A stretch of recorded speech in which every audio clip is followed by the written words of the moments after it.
Salut, c'est Christian pour eBibliothèque. Aujourd'hui, je vais vous présenter l'application de prise de notes Notability sur Mac et sur iPad. Je commence cette présentation avec la version macOS. Donc, je suis en train de faire de la saisie dactylo, donc avec le clavier, sur une note qui a été synchronisée depuis mon iPad et sur laquelle on peut le voir, il y a déjà des notes à la fois manuscrites et à la fois dactylo.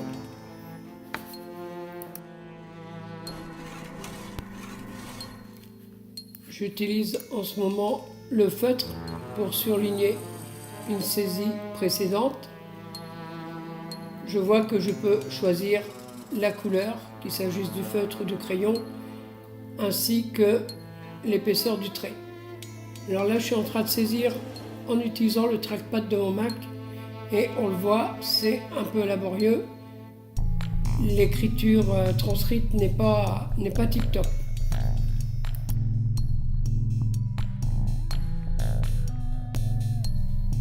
Alors j'utilise maintenant la gomme.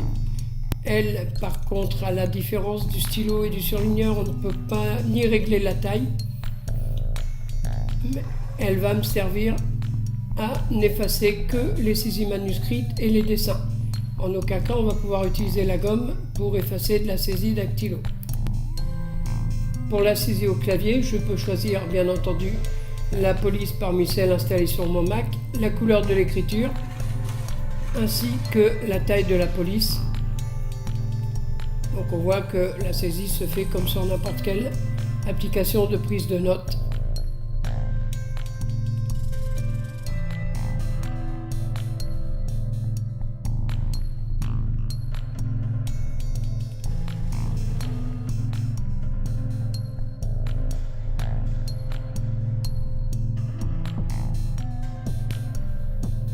Depuis la note, je peux envoyer celle-ci vers un mail au format PDF, au format natif note ou alors au format RTF.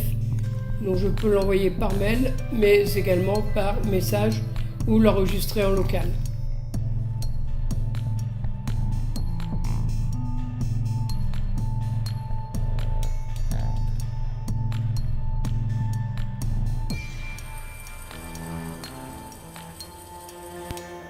Comme on le voit, exporté au format RTF, on n'a que le texte saisi dactylographié. Si je souhaite exporter le texte et les annotations manuscrites, il va falloir que je choisisse non pas RTF, mais le format PDF. Donc je l'enregistre en local sur mon disque dur et en l'ouvrant, comme on va le voir, j'ai bien le texte que j'ai saisi ainsi que mes annotations. Je peux également choisir d'apporter le papier. Dans ce cas-là, j'aurai le fond jaune, y compris le quadrillage que j'ai choisi pour mes pages.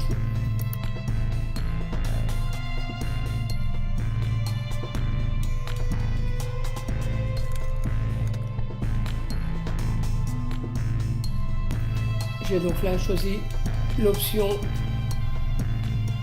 d'intégrer le papier et comme on va le voir tout de suite, vous voyez, j'ai désormais ma note telle qu'elle était dans Notability avec la couleur jaune et le quadrillage choisi. Alors je peux également enregistrer via Notability des notes audio. Donc je clique sur le micro. Je peux ensuite réécouter ces notes audio directement depuis la note ouverte. Donc très pratique si on veut ajouter un commentaire rapidement. Alors voici maintenant la version iOS de Notability en utilisation sur mon iPad mini. Voici la saisie avec le clavier virtuel de l'iPad. Donc je viens de choisir ma police de caractère. Je peux également choisir la couleur et enregistrer 3 écritures favorites. Et maintenant, je n'ai plus qu'à passer à la saisie.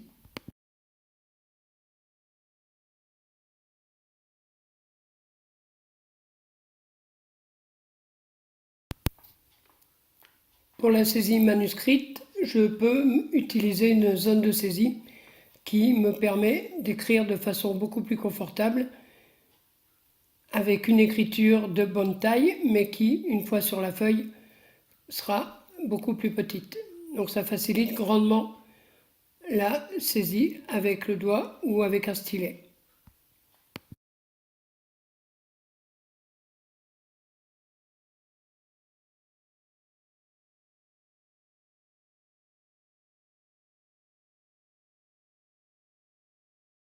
Je choisis là la couleur de ma page ainsi que le quadrillage de toutes les pages de la note. Je suis maintenant sur la partie gestion des documents. Donc j'ai plusieurs notes qui sont dans plusieurs sujets qui eux-mêmes peuvent être groupés dans des séparations. Donc on a accès via les réglages à la synchronisation sur le cloud. On peut avoir des thèmes, certains gratuits et d'autres qu'on peut acheter. Et on peut également définir le papier par défaut, donc en choisissant sa couleur, le quadrillage.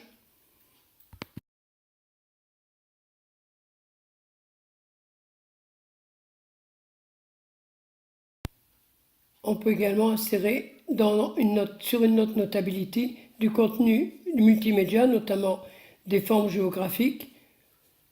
On voit ici le traçage d'un rectangle. On peut dessiner aussi à main levée. Et on a des formes prédéfinies, donc triangle, rectangle, cercle.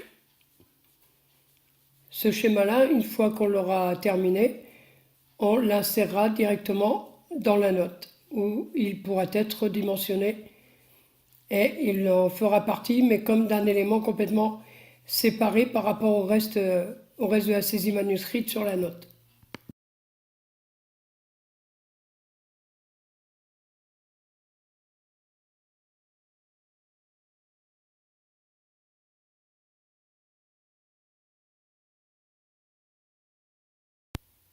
Et je peux également légender le contenu multimédia que je viens d'insérer sur la note.